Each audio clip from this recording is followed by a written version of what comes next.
treatises on the French language. So what we've been doing over the last 11 years is to produce a new enlarged corpus. The first corpus was published in 2011, and what that comprised is in blue on my screen. And what we've added in 2022 is in red. So you can see that the original corpus was made up of grammars of the Renaissance. That's 22 texts which focus mostly on the 16th century, but also include some earlier texts like the Donna, how many parts of speech are there? And there just one text has been added, the Hipponaise by Henri Etienne. A second subcorpus, you can buy these corpora separately, but they're also subcorpus of the main corpus, is a corpus of 17th century grammars, 12 texts there, the major grammars of the period, grammars by Maupas, Houdin, Hirson, and so on. And then the third part of the original corpus was the 17th century remarks and treatises on French, and that originally comprised 15 texts, but now we've added in 16 more texts, so we're now 31 texts.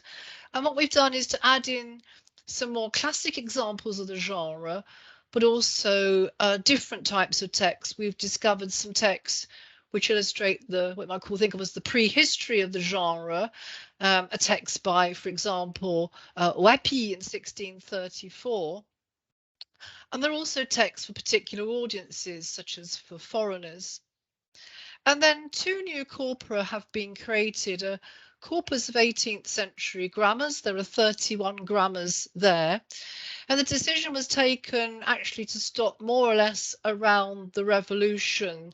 So it's a short 18th century, if you like.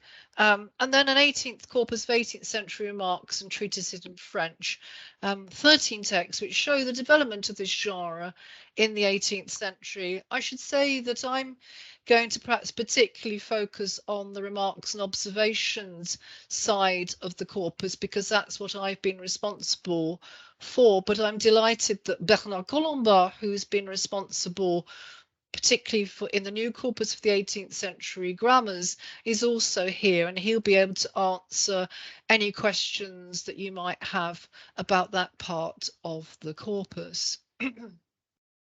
So just some statistics to tell you what the new corpus looks like.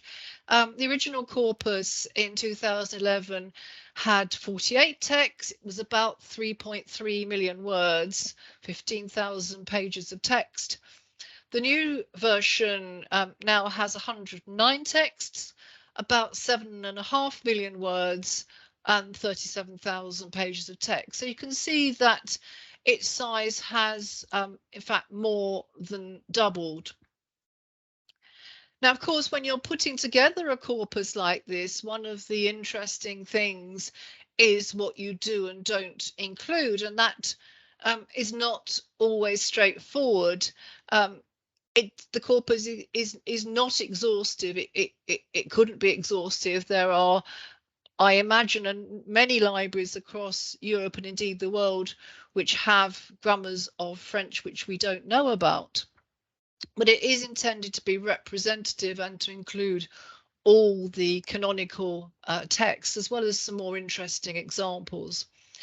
So for regarding the new corpora, we have in the 18th century grammars, we have, of course, the major grammars by Bouffier, Restaud, Bosé, and Vailly.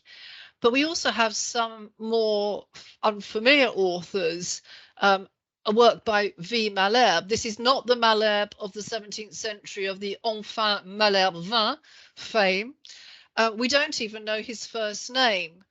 And another little known grammar is someone called Follot, who Bernard might be able to say something about.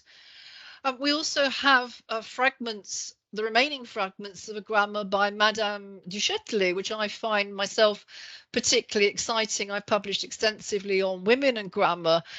And in fact, there are now 2 grammars by women in the Grand Corpus, doubling. We had one previously, a 17th century work by Marguerite Buffet, a woman writing observations for women. But now we have this work also by Madame du Châtelet.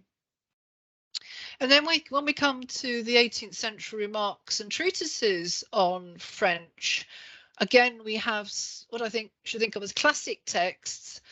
We have, for example, the remarks of the Abbé d'Olivet. We have commentaries on Vaugelas's remarks. But we see how the genre is also beginning to develop and change the further we get away from the mid-17th century. And we find, for instance, works specialising in faults made in various parts of the Francophone world. Particularly well known is Desgrouet's Les Gasconismes corrigés, corrected Gasconisms, where it's talking about bon usage again, good usage, but trying to tailor it for speakers who might be from Gascon and might use local forms. Mauvion Germanisms and Dubois de Launay Lorraine. As you'll see as I go on in this presentation, behind the corpus, there is, of course, a huge amount of editorial work that's gone on. 11 years of work, indeed. And I'm really thrilled that we were able to put together a team of international experts with, of course, contributors from France, but we also have contributors from the States, from Berkeley and Illinois, from the UK, Oxford and Cambridge, from Canada, UQAM, Germany, Heidelberg, Düsseldorf, and so on and so on. So the new site, if you want to enter it, looks very much like the old site. You can go in by searching the authors of the text or the titles of the text, or indeed the editors, if you want to look at all the texts that I've happened to have edited, or you can go in here via the search function. One of the exciting things about the corpus is that Classic Garnier were able to provide a whole range of search functionalities for us. Of course, you can just do a simple search by entering material into the search area here, which you can see. You've got the ability to search with or without accents. I insisted on that being put on for those of us who don't have French keyboards, so that you can type in as an author ménage without having to worry about using the accent for ménage. But it's actually also very useful as well, because if you take that off, you can pick up variations, particularly in 17th century spelling. Élément may or may not have one accent or 2 accents on it. There are, of course, various well-known jokers, the use of the question mark to replace a character. So observe question mark ancien. That's very useful, particularly for the 17th century, because in this period, the word observation would have been spelled either with a U or a V. And so it allows you to pick all those occurrences up. And the asterisk replaces any contiguous string of characters. So if I put in observe with an asterisk, I get, of course, observation in the singular and plural. I get parts of the verb, observe, observer, observer in imperfect, observant, observer the infinitive, and so on and so forth. But I also interested to get the noun observateur. So that allows you to really broaden out the search to pick up more potentially very interesting occurrences. We have what's called a proximity search, which allows you to search terms which are separated by, in the case we put in and 3 words or fewer. than 3 words. And you can change that number. You can have 10 words if you want to. So again, if I do verb and 3 actif, that allows me not just to get verb actif, but also to get, for instance, le même verbe peut être actif, the same verb can be active. So again, if you're interested in the concept rather than actually just this string of words, you're getting more and more occurrences, and you're finding more and more about how the grammarian and remarqueur are using those terms. Without 3 excludes the occurrences which are separated by 3 or fewer than 3 words. And then you can have and then 3. So if I search verb and 3 active, active can come either before or after verb. So I can also get, if I do that, l'infinitive actif du verbe, the active infinitive of the verb. And if I do that search, verb and 3 active, I get actually 329 hits. But if I want to have them just in the order they occur, so verb always in front of active, I can do then 3, and then I get 284 results. So you can see I'm getting fewer. You can do what the corpus calls fuzzy search. So all the forms where just one character difference. Sens, if I put in sens, I get SENS, SENS, SENT, and so on. Again, that can be useful because spelling can vary a little bit still at this period. And we have coded up all the different parts of the text. So we've coded what is verse, for instance. So if you're interested in how is poetry used in this text, you can just pull out all the verse. Or you can pull out all the examples, or you can pull out all the quotations, and you can combine those. So if I want to say, is there a quotation within verse, I can have both those operators sequentially. Another great thing I think about this corpus is that there are different ways of viewing the text. So my slide shows that at the bottom here you've got what we call a diplomatic version. So that's just copying absolutely identically what the original text says. And I hope you can see that it has a character for the long S, and the corpus comes with 2 special fonts, one's to allow you to display that long S correctly, and also one for Greek characters. You're also then able to see, if you want to, the facsimile of the original text. That can be quite useful because that allows you to see the layout for the remarqueur that is particularly interesting. Or you can do what I've got here. You can see both at the same time. And that allows you actually to check whether we've got the diplomatic edition correct or not. There's a whole range of other functions indicated by these buttons across the top. I'll just mention some of them briefly. The book is the table of contents of the text. You've got bibliographical information.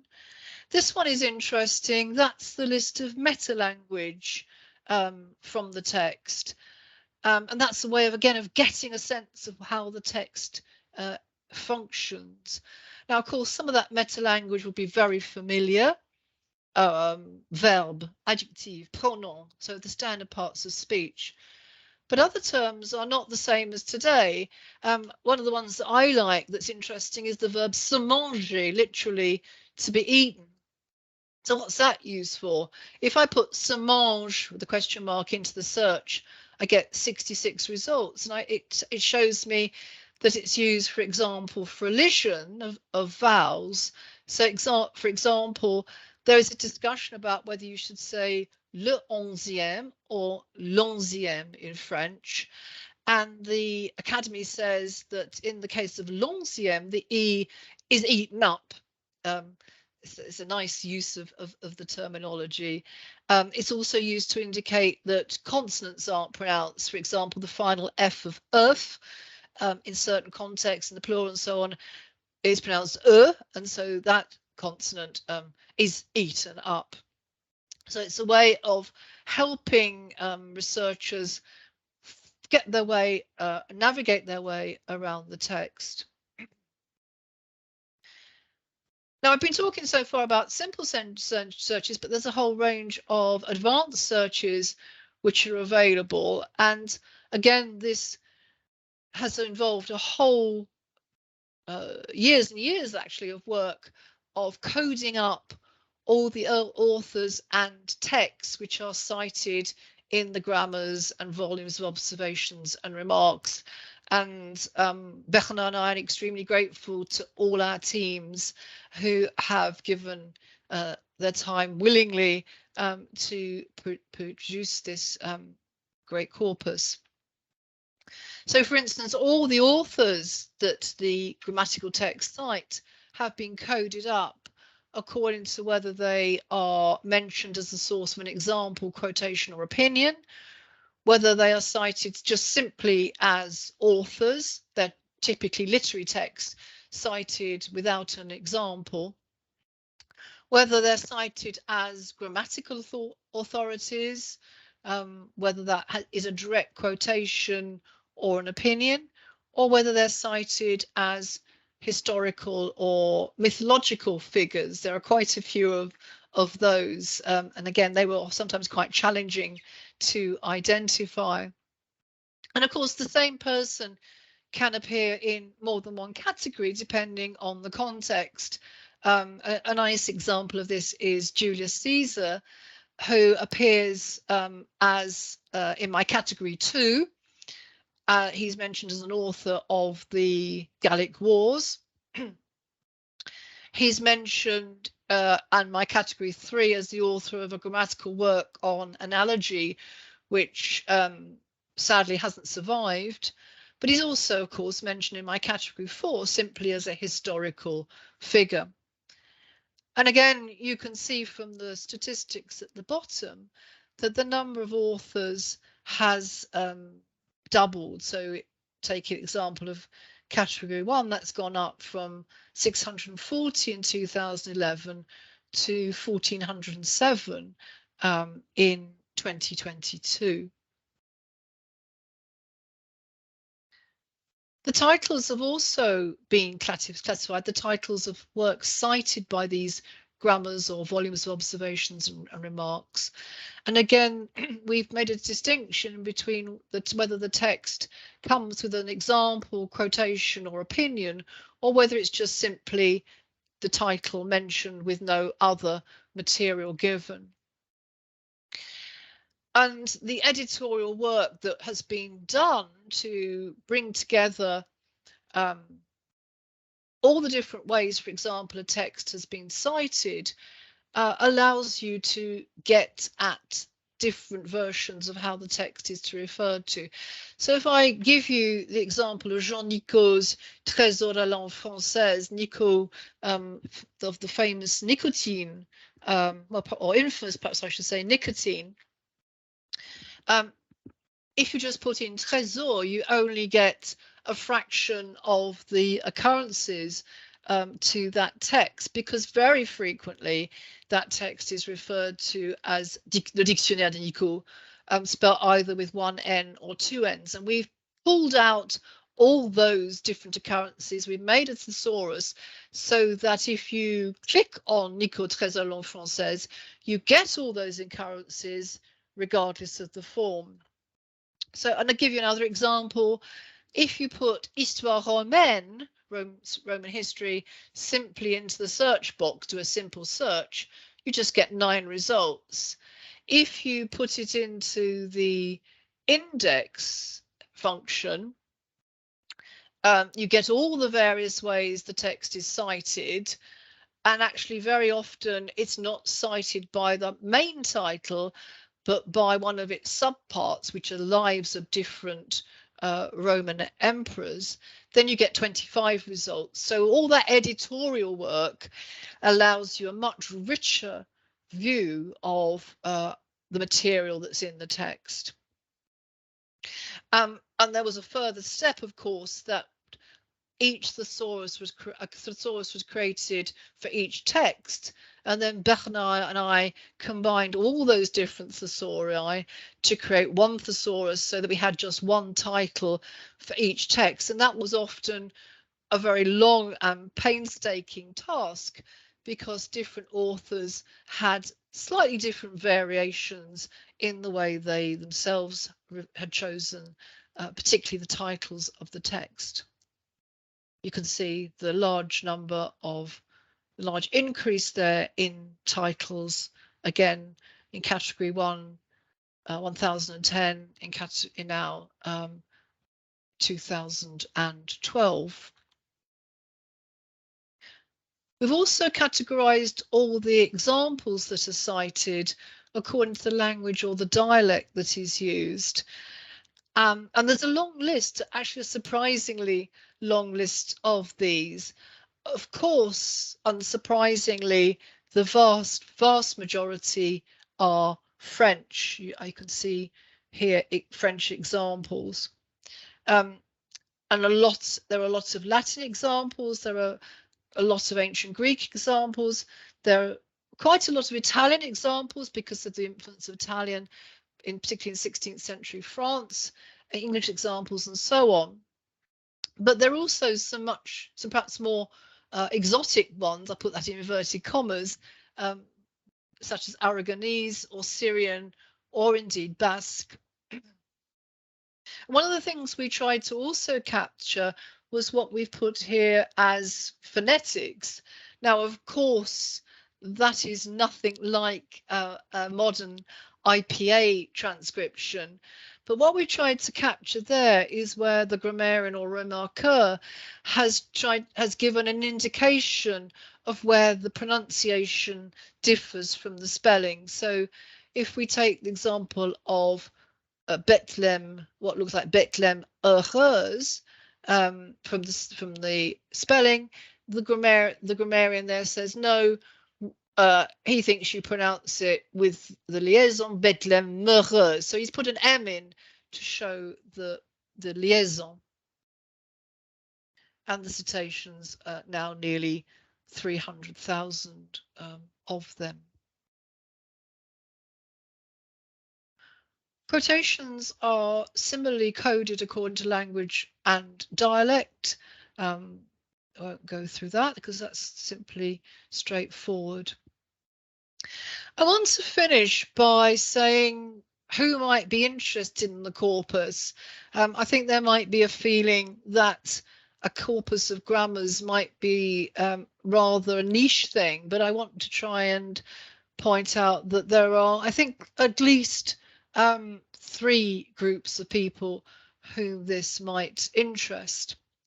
Now, of course, the first one is perhaps the niche one that some of you might be thinking of. There are those who are interested in the history of linguistics, history of linguistic thought. And to give you an example of this, Vaugelas's Remarks on the French Language, published in 1647, aimed at native speakers who wanted to be able to write and speak well, what he called le bon usage, good usage. This text generated a whole series of texts which commented on his observations, abridged them, assimilated them into different types of text. So you can trace this change of how Vaugelas's content is used through the corpus over the 2 centuries. Now, just to give you one example, in 1651, a certain Jean Massé, so just 4 years after the publication of the remark, he produced an alphabetical compilation of Vaugelas's observations. So we've already got a change there. Vaugelas's observations are presented in random order. He rejected an alphabetical order, or indeed an order for the parts of speech, because he thought that wouldn't be suitable for the kind of polite society that he was trying to address. He wanted to address people who didn't know Latin grammar, and he wanted to address women, for instance. So he then, because he has a different audience, he then simplifies the material, and removes, for instance, comments on register, frequency of usage, or regional variation. So here's one example. You're just looking at the length, shows you the difference very clearly. But this is about vitupérer, vitupérer, to blame. And he says this word vitupérer is really not very good, although Coiffre, one of his authorities, used it once or twice in his Roman history. And Malherbe, that is the famous Malherbe, said, and he gives a poetic example, I would only use it when I'm joking or when I'm mocking and in lower register style. And then he says the verb shouldn't be used at all. And you can see that Messager says we both are condemned. And that's quite interesting because very often the remarqueurs are thought of as being very prescriptive because they are known by these later, shorter abridged versions. But in fact, you can see that actually there's quite a lot of sociolinguistic information, if you like, in Vaugelas's remark. My second group of people who I think might or perhaps should be interested in the corpus are historians of the French language. The corpus provides an important source for tracing language change, which you can also calibrate with corpora of contemporary usage. What I mean by that is that we have two sources of finding out about contemporary usage. We have what the grammarians say and what actual usage is by usually predominantly literary authors in well-known corpora like Frontext. And it's actually surprising when you correlate the two, how often what the remarqueurs say corresponds with contemporary usage. But it allows historians of language to plug gaps, perhaps where usage doesn't, corpora of usage doesn't give us sufficient information. And there are numerous observations which are devoted to recording language change. I'll just give you one. This is an example about the past, simple past forms of the verb prendre, to take. And he says about the forms prendre, prendre, they're all hopeless, worthless. They used to be used, and again, Malherbe, at the beginning of the 17th century, used it, poetry example. But today we only say pri and prière, which sound much better. And again, the Academy picks up the same comment. And what I found by comparing that observation with contemporary usage is that actually when we get to the 1640s, we don't find the old forms anymore. So what Vaugelas is saying actually does reflect contemporary usage very well. And the third group, I think, might be interested in the corpus, and again, this might appear more surprising to some of you, is literary scholars. I think the corpus provides some very valuable insights into which authors were considered models of good style by contemporary commentators. So it gives us a kind of critical lens on literary texts from the 17th and 18th century. And what I have found interesting is which authors are cited by different remarqueurs in the 17th and 18th century. So here I've just focused on the corpus of 17th century remarks and 18th century remarks. In the 17th century, what we might think of three of the great authors, Pierre Corneille, Molière, Racine, are cited around 60, 70 times, but that's far fewer than Guez de Balzac, nearly 300 times, famous for his letters in particular, or the translators Coftou, Perrault d'Ablancourt and Amiot. And that tells us a lot about how translations were viewed in this period as well. I think today often people think of translations as being subservient or even second rate compared with original literary creations, but that's not the way they were viewed at all in the 17th century. They were viewed as great sources of good style. Malherbe famously said that he himself hadn't written a grammar, but if people wanted to know what his grammar would have looked like, they needed to just go and look at translations. If we then turn to the 18th century remarks and observations, we can see how things are changing, how ideas of classical style are changing and emerging. Now it's Boileau and Racine who are the most cited, around 150, just over 150 each. And of course, we begin to get 18th century writers now featuring topping list, Rousseau and Voltaire. But we still have Coefto with the same number, around the same number as Voltaire. And Amiot, 16th century translator, still 57 occurrences. Whereas Perrault d'Ablancourt has fallen out of favour. And Molière and Pierre Corneille are much less cited than, say, Racine. So this is just my final slide to say that as a complementary activity, in no way replacing the corpus, those people who have done all that hard work behind the scenes to allow us all those functionalities that we've now got in the Great Corpus are beginning to produce critical editions of them. And there are three of the Remarques and Observations series, which I am editing, Vaugelas, and then we've got Scipion Duplex, L'épithète langue française dans sa pureté, and just out this year, 2 volumes of observations by Ménage, edited by Swiss scholar Marc Bonhomme. And then there are 3 grammars in the series edited by Bernard and Jean-Marie Fournier, by Chifflet, Mauger and Maupas. And there are, I'm happy to say, several more in the pipeline.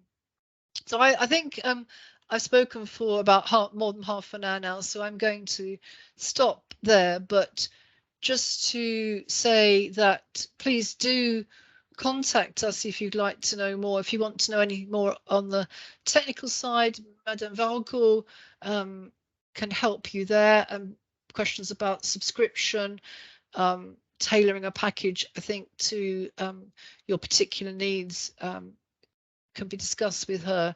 If you want to know about the French grammars, please contact Monsieur Colomba, and I'm more than happy to try and answer any questions or reply to comments you might have on the remarks and treatises. So thank you very much for your patience. I'm going to hand back now to Madame Valco in case there are some questions or comments.